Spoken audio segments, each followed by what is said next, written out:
Selamat siang Bapak Ibu dosen. Perkenalkan, nama saya Ayu Cahyandarawati Panggabean dari Prodi Akuntansi Perpajakan dengan NIM 2202010124. Di sini saya akan mempresentasikan laporan akhir magang saya yang berjudul Evaluasi Pencatatan Nominal Transaksi Rekening Koran dengan Biaya Klien yang Menyebabkan General Ledger Tidak Balance di KKP Ebenezer Simamura, yang periode pemagangan tanggal 13 Agustus 2025 hingga 6 Januari 2026. Nah, di sini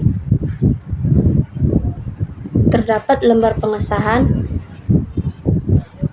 yang akan diperiksa oleh dosen pembimbing pemagang saya dan ketua program studi.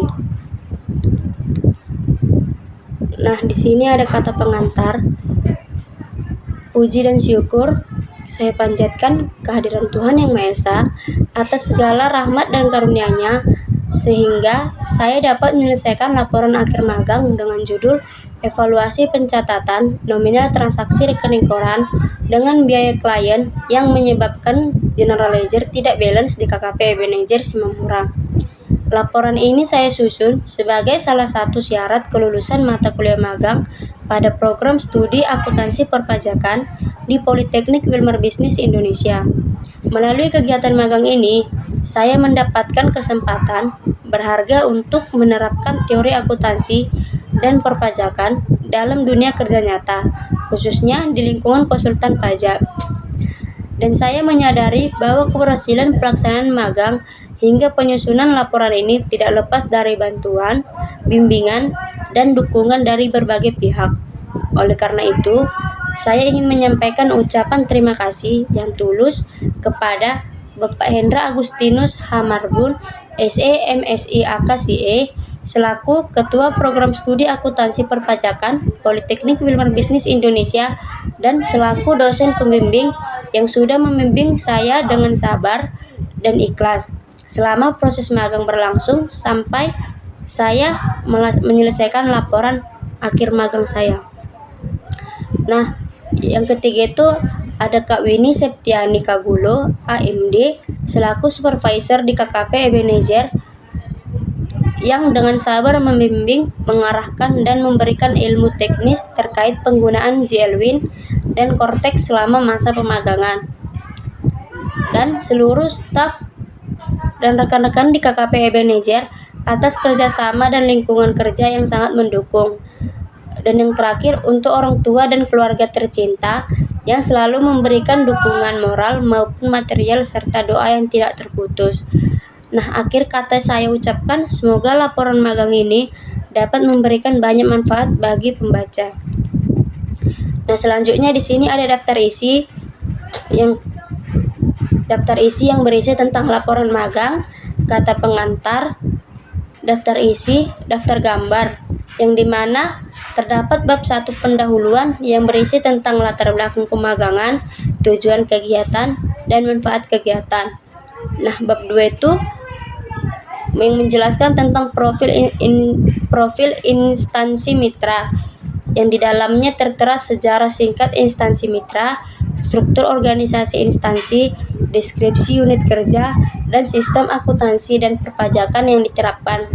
Di bab 3, rekapitulasi aktivitas dan capaian kerja, yang berisi tentang rangkuman aktivitas harian dan mingguan, capaian kerja terpenting selama pemagangan. Di bab 4, hasil dan pembahasan, yang berisi uraian permasalahan yang muncul, analisis penyebab permasalahan, proses penyelesaian masalah yang dilakukan. Di bab 5, portofolio hasil kerja dan dokumentasi visual, yang menjelaskan mengenai dokumentasi visual atau foto, video, dan screenshot aplikasi. Yang kedua, bukti validasi supervisor dan dosen pembimbing. Yang ketiga, deskripsi masalah dan solusi saat pemagangan. Dan yang terakhir, refleksi dan kompetensi. Bab 6, pengalaman dan refleksi pembelajaran, yang menjelaskan mengenai pengalaman profesional yang diperoleh, pengembangan keterampilan teknis dan non-teknis, dan yang terakhir refleksi penguatan sikap kerja profesional. Dan di bab 7, penutup yang menjelaskan kesimpulan dan saran dan yang terakhir ada lampiran. Nah, di sini terdapat daftar gambar yang akan menjelaskan tentang struktur organisasi di KKP Ebenezer. Nah, yang pertama itu bab 1 yang pertama itu bab 1 pendahuluan yang menjelaskan latar belakang pemagangan. Di sini sedikit saya akan menjelaskan latar belakangnya, yaitu di era digitalisasi perpajakan saat ini, ketepatan data keuangan menjadi harga mati bagi setiap wajib pajak. Kantor Konsultan Pajak atau KKP memiliki peran krusial sebagai jembatan antara wajib pajak dan otoritas pajak atau DJP. KKP Ebenezer Simamora sebagai salah satu penyedia jasa profesional yang dituntut untuk menghasilkan laporan keuangan yang akurat melalui proses data yang entry yang disiplin dan sistematis menggunakan aplikasi JLWin dan sistem Cortex. Nah, dalam praktik akuntansi, rekening koran merupakan dokumen sumber primer yang mencerminkan seluruh mutasi kas dan bank secara nyata atau faktual. Yang idealnya, setiap transaksi yang tercatat dalam mutasi bank harus selaras dengan catatan biaya atau bukti transaksi yang diberikan oleh klien. Namun, dalam pelaksanaan magang selama periode 13 Agustus 2025 hingga 6 Januari 2026, saya menemukan hambatan teknis yang sering terjadi, yaitu ketidaksamaan pada saldo general ledger atau buku besar. Nah, masalah utama yang muncul ketika terdapat perbedaan nominal antara transaksi di rekening koran dengan dokumen pendukung biaya klien. Hal ini sering disebabkan oleh biaya administrasi bank yang terlewat, selisih pembulatan angka desimal, hingga kesalahan manusia atau human error saat pemindahan data manual dari dokumen fisik ke Microsoft Excel. Ketidakseimbangan pada general ledger memiliki dampak berantai. Contohnya, jika saldo di JLWin tidak balance, maka laporan posisi keuangan atau neraca akan salah, yang pada akhirnya akan menyebabkan pelaporan pada sistem Cortex menjadi tidak valid. Nah, tanpa adanya evaluasi dan prosedur rekonsiliasi yang ketat, proses audit internal di KKP Ebenezer akan memakan waktu lebih lama hanya untuk mencari selisih angka. Oleh karena itu, saya tertarik untuk mengangkat permasalahan ini dalam laporan akhir judul Evaluasi Pencatatan Nominal Transaksi Rekening Koran dengan Biaya Klien yang menyebabkan General Ledger tidak balance di KKP Ebenezer Simamora. Harapannya, laporan ini dapat memberikan solusi praktis berupa alur kerja yang lebih efektif dalam meminimalisir selisih pencatatan. Selanjutnya, di 1.2 terdapat tujuan kegiatan. Yang pertama itu mengidentifikasi penyebab ketidakseimbangan, yang kedua menganalisis sinkronisasi data, yang ketiga mengoptimalkan penggunaan sistem, dan yang terakhir memberikan rekomendasi prosedur. Selanjutnya 1.3 terdapat manfaat kegiatan. Yang pertama itu bagi mahasiswa dapat mengembangkan kompetensi, dan yang terakhir analisis masalah. Yang kedua bagi instansi dapat efisiensi kerja dan akurasi laporan. Nah, untuk bab 2 terdapat profil instansi mitra, yang dimana menjelaskan tentang sejarah singkat instansi mitra. Kantor Konsultan Pajak KKP Ebenezer Simamora merupakan sebuah lembaga penyedia jasa profesional di bidang perpajakan dan akuntansi yang berlokasi di Medan, Sumatera Utara. Kantor ini didirikan oleh Bapak Ebenezer Simamora, seorang praktisi perpajakan yang memiliki izin resmi dari Direktorat Jenderal Pajak atau DJP dan tergabung dalam Ikatan Konsultan Pajak Indonesia atau bisa disebut IKPI. Berdirinya KKP Ebenezer dilatar belakangi oleh tingginya kebutuhan para wajib pajak, baik pribadi maupun badan usaha, akan pendampingan profesional dalam memahami regulasi perpajakan di Indonesia yang sangat dinamis, Sejak awal pendiriannya, KKP Ebenezer berkomitmen untuk memberikan solusi yang tepat guna, transparan, dan akuntabel, guna membantu klien dalam memenuhi kewajiban perpajakannya sesuai dengan ketentuan perundang-undangan yang berlaku. Seiring dengan berkembangnya teknologi informasi di bidang pemerintahan, KKP Ebenezer terus bertransformasi dengan mengadopsi berbagai sistem digital terbaru, seperti pengguna aplikasi JLWin untuk pengolahan data akuntansi dan integritas dengan penuh, dengan sistem Cortex milik Direktorat Jenderal Pajak. Hal ini dilakukan dengan menjamin akurasi data dan kecepatan pelayanan kepada klien dari berbagai sektor industri. Hingga saat ini, KKP Ebenezer telah dipercaya oleh berbagai perusahaan untuk menangani administrasi perpajakan, mulai dari perhitungan, penyetoran, hingga laporan SPT masa maupun tahunan, serta memberikan edukasi perpajakan yang komprehensif. Nah, selanjutnya di 2.2 menjelaskan struktur organisasi instansi yaitu Ebenezer Simamora selaku direktur, dan selanjutnya Lasti Erika Manik selaku manajer, dan selanjutnya Winnie Septiani Gulo dan Evarista Simamora selaku tax supervisor. Setelah itu transfer preaching Eme Amelinda Eva. Setelah itu accounting yaitu Sarah Emily Virga Munte selaku HRD, yaitu setelah itu Ulan selaku tax staff, dan yang terakhir itu Clara selaku transfer preaching TV doc staff. Oke, selanjutnya kita masuk ke 2.3 yaitu deskripsi unit kerja. Sebelum melakukan deskripsi unit kerja tingkat pemagangan, saya ingin membahas visi dan misi perusahaan, yaitu visi menjadi konsultan pajak terbesar dan terpercaya. Terbaik berarti kantor konsultan pajak Ebenezer Simamora bisa menjadi peringkat nomor 1 di bidangnya. Terbesar berarti kantor konsultan pajak Ebenezer Simamora memiliki banyak klien yang loyal. Terpercaya berarti kantor konsultan pajak Ebenezer Simamora dapat melaksanakan tugas sesuai dengan etika perusahaan. Terandalkan berarti kantor konsultan pajak Ebenezer dapat selalu memberikan solusi kepada kliennya.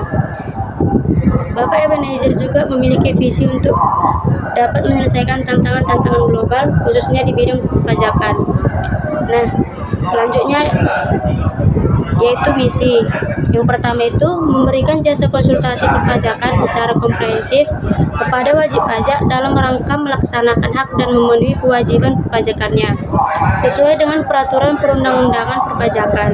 Yang kedua, berinovasi dalam memberikan solusi terhadap tantangan perpajakan sesuai dengan peraturan perundang-undangan perpajakan. Yang ketiga, menjalin kerjasama dengan mitra perpajakan seperti otoritas pajak, wajib pajak, praktisi perpajakan, serta akademisi perpajakan. Yang keempat, membantu klien untuk mencapai visi dan misi mereka dengan menyediakan solusi-solusi yang praktis di dalam menghadapi tantangan-tantangan usaha. Dan yang terakhir, berkomitmen dalam menghadapi perkembangan bisnis yang dinamis. Nah, selanjutnya di 23.1 ada beberapa kegiatan bisnis kantor konsultan pajak Ebenezer Simamora. Yang pertama itu konsultasi perpajakan, yaitu kasus per kasus, paket retainer, jasa asisten pajak, jasa asistensi pemeriksaan pajak, jasa keberatan ke kanwil pajak, jasa asistensi banding ke pengadilan pajak, jasa asistensi peninjauan kembali ke Mahkamah Agung, jasa telaah perpajakan atau TDR. Nah, yang kedua itu penyusunan TPDoc. Terdapat Dua, yaitu perusahaan grup atau multinasional merupakan kumpulan perusahaan yang beroperasi oleh pihak tertentu.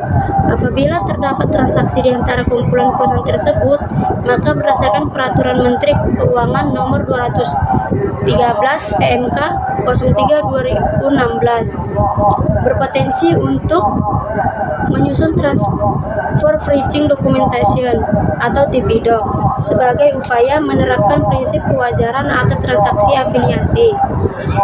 Yang kedua itu TPDoc umumnya digunakan oleh otoritas perpajakan sebagai dasar untuk menentukan kebijakan harga yang telah ditetapkan oleh perusahaan pada saat melakukan transaksi afiliasi, sehingga perusahaan wajib membuktikan kewajaran dari kebijakan harga yang telah ditetapkan melalui TPDoc yang diminta otoritas pajak, mulai dari dokumen induk. Selanjutnya, dokumen lokal hingga laporan per negara. Yang pertama itu kewajiban penyediaan TPDoc. Konsultan pajak yang telah berpengalaman dalam menyusun TPDoc untuk menghindari sanksi perpajakan. Yang ketiga itu ada jasa akuntansi. Yang pertama itu jasa akuntansi yang kami tawarkan adalah jasa penyusunan laporan. Yang kedua itu keuangan dan jasa peninjauan laporan keuangan. Yang ketiga hasil akhir penyusunan laporan keuangan. Selanjutnya 2.4 menjelaskan tentang sistem akuntansi dan perpajakan yang diterapkan. KKP Manager menerapkan kombinasi antara fleksibilitas spreadsheet dan keandalan software akuntansi, khususnya di Microsoft Excel yang digunakan sebagai media awal untuk melakukan cleansing data atau pembersihan data dan rekonsiliasi awal. Yang kedua itu aplikasi GLWin yang merupakan software akuntansi utama yang digunakan untuk memproses jurnal transaksi hingga menghasilkan laporan keuangan yang otomatis. Selanjutnya, perpajakan yang diterapkan sesuai dengan regulasi terbaru dari Direktorat Jenderal Pajak atau DJP. KKP Manager telah menerapkan sistem Cortex. Sistem Cortex ini digunakan untuk administrasi terpadu, sinkronisasi data. Selanjutnya, bab 3, rekapitulasi aktivitas dan capaian kerja, yang menjelaskan tentang rangkuman aktivitas harian dan mingguan. Yang pertama itu aktivitas harian, yaitu mengunduh dan merekapitulasi BUPOT atau PPA unifikasi, membuat BUPOT menggunakan aplikasi Cortex, membuat dan merekap faktur pajak keluaran klien, merekap faktur penjualan ke dalam Microsoft Excel, melakukan pengarsipan dokumen perpajakan klien secara sistematis, menjurnal rekening koran Bank BRI dan BNI ke dalam General Ledger, melakukan ekualisasi saldo penjualan dan pembelian, melakukan rekonsiliasi dan data antara rekening koran, Excel dan GL, menjurnal biaya operasional seperti BBM, LPG dan transport fee, menjurnal dan mengekualisasi pajak PPh 21, PPh 23 dan PPh 25, mengklasifikasikan biaya operasional sebelum proses penjurnalan, dan yang terakhir melakukan pengecekan ulang dan jurnal ulang apabila terdapat kesalahan pencatatan.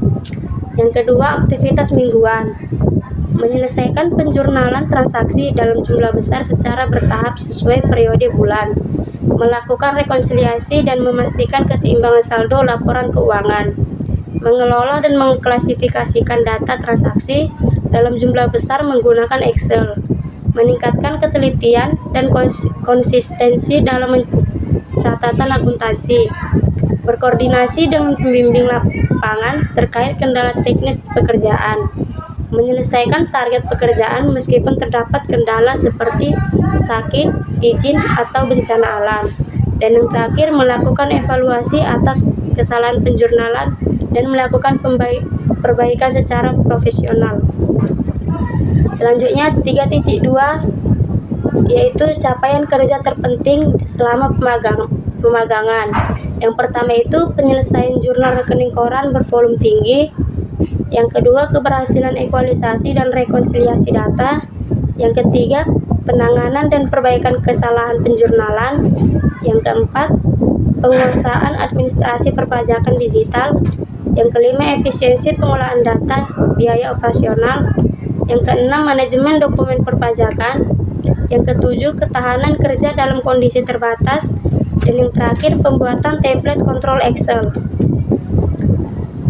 Bab 4 menjelaskan hasil dan pembahasan, yang dimana uraian permasalahan yang muncul selama proses pengolahan data keuangan di klien KKP Ebenezer. Ditemukan kendala teknis pada saat finalisasi laporan.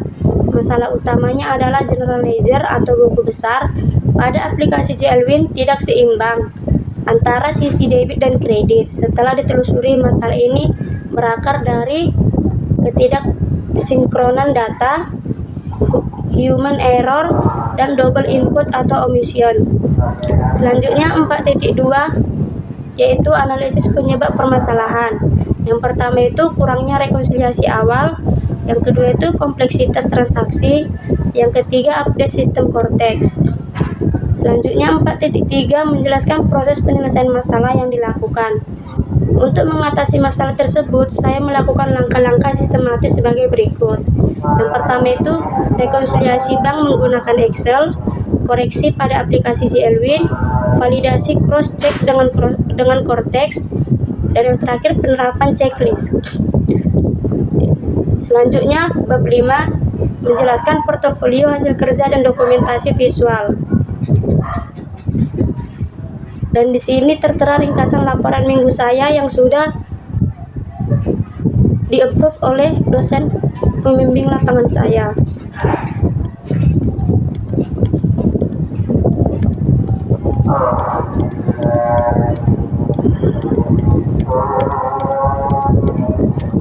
Selanjutnya 5.1 dokumentasi visual foto, video, dan screenshot aplikasi. Dan ini dokumentasi yang telah saya lakukan selama saya magang. Dan aplikasi yang digunakan di KKP Ebenezer yaitu Cortex, General Ledger, eFaktur, DJP, Excel. Dan selanjutnya 5.2 bukti validasi supervisor dan dosen pembimbing. Selanjutnya 5.3 yang menjelaskan deskripsi masalah dan solusi saat pemagangan. Dalam proses penjurnalan rekening koran ke dalam sistem General Ledger, ditemukan adanya ketidaksesuaian transaksi yang tercatat dalam laporan keuangan klien dengan mutasi pada rekening koran. Contohnya, laporan keuangan menunjukkan total penjualan sebesar 800 juta, sedangkan total transaksi yang tercatat dalam rekening koran hanya sebesar 1 miliar, selisih sebesar 200 juta. Tersebut menimbulkan permasalahan dalam proses ekualisasi. Karena data yang tersedia tidak dapat langsung direkonsiliasi, permasalahan semakin kompleks karena klien menjalankan jenis usaha, yaitu penjualan LPG, yang masing-masing memiliki satuan dan harga jual yang berbeda. Selain itu, klien menggunakan dua rekening berbeda dalam aktivitas usahanya, yaitu rekening usaha BRI 1 dan BRI 2, sehingga transaksi usaha tidak sepenuhnya tercermin dalam satu rekening yang terkontrol. Di sisi lain, sebagian transaksi penjualan dilakukan secara tunai dan tidak didukung oleh bukti transaksi yang lengkap. Kondisi tersebut menyebabkan kesulitan dalam mengidentifikasi jumlah penjualan yang sebenarnya dan menghambat proses ekualisasi antara laporan keuangan dan rekening koran. Selanjutnya 5.4 yang menjelaskan refleksi dan kompetensi. Melalui rangkaian kegiatan magang ini, saya telah berhasil mengembangkan kompetensi teknis dalam mengoperasikan sistem perpajakan terbaru Cortex untuk pembuatan bubot serta memperdalam kemahiran akuntansi dalam proses penjurnalan rekening koran dan ekualisasi saldo menggunakan aplikasi JLWin. Pengalaman menghadapi kendala saldo yang tidak seimbang antara Microsoft Excel dan General Ledger mengasah kemampuan analisis dan pemecahan masalah saya dalam melakukan jurnal ulang serta pemilihan akun yang tepat secara mandiri. Secara keseluruhan, program ini telah memperkuat sikap kerja profesional, terutama dalam hal ketelitian, tanggung jawab terhadap akurasi data keuangan klien, serta kemampuan adaptasi terhadap volume transaksi yang besar di lingkungan konsultan pajak. Selanjutnya di sini ada portofolio yang telah divalidasi oleh supervisor saya di tempat magang. Kemudian masuk ke bab 6 yang menjelaskan pengalaman dan refleksi pembelajaran. 6.1 menjelaskan pengalaman profesional yang diperoleh. Selama menjalani magang di KKP Ebenezer, saya mendapatkan pengalaman profesional yang sangat berharga, antara lain paparan dunia kerja konsultan pajak, implementasi sistem akuntansi dan perpajakan real, yang terakhir penanganan dokumen sumber. Selanjutnya 6.2 menjelaskan pengembangan keterampilan teknis dan non-teknis. Yang pertama, keterampilan teknis yang berisi kemahiran Excel untuk akuntansi, kemampuan rekonsiliasi bank, administrasi perpajakan. Yang kedua, keterampilan non-teknis, yaitu ketelitian atau attention to detail. Yang kedua, analisis masalah. Yang ketiga, komunikasi profesional. Selanjutnya 6.3 menjelaskan refleksi penguatan sikap kerja profesional. Yang pertama, integritas dan kerahasiaan. Yang kedua, tanggung jawab terhadap akurasi. Dan yang terakhir, adaptabilitas. Selanjutnya bab 7 yaitu penutup, yang berisi kesimpulan berdasarkan hasil pengamatan dan praktik kerja lapangan yang dilakukan di KKP Ebenezer selama periode Agustus hingga Januari. Saya dapat menarik kesimpulan, yaitu penyebab utama unbalance ketidaksesuaian pada general ledger di aplikasi JLWin mayoritas disebabkan oleh adanya transaksi di rekening koran seperti biaya administrasi bank, pajak bunga, dan selisih kurs yang belum tercatat dalam buku pengeluaran biaya manual klien. Yang kedua, pentingnya validasi berjenjang, yaitu kesalahan input manual saat memindahkan data dari rekening koran ke Microsoft Excel menjadi faktor sekunder yang menyebabkan selisih nominal, yang apabila tidak terdeteksi sejak awal dan menghambat proses pelaporan pada sistem Cortex. Dan yang terakhir, efektivitas rekonsiliasi, penerapan prosedur rekonsiliasi bank yang ketat dengan menggunakan kertas kerja di Excel terbukti mampu mengidentifikasi selisih angka secara cepat sehingga laporan keuangan klien menjadi akurat dan siap saji. Selanjutnya, menjelaskan tentang saran. Berdasarkan pengalaman selama magang, saya memberikan beberapa saran yang diharapkan dapat bermanfaat bagi berbagai pihak. Yang pertama itu bagi instansi mitra atau KKP Ebenezer, yaitu penyusunan SOP rekonsiliasi. Yang kedua, optimalisasi template Excel. Dan yang terakhir, di sini terdapat lampiran surat keterangan magang saya. Sekian hasil dari presentasi saya. Jika ada salah kata, mohon dimaklumi. Terima kasih.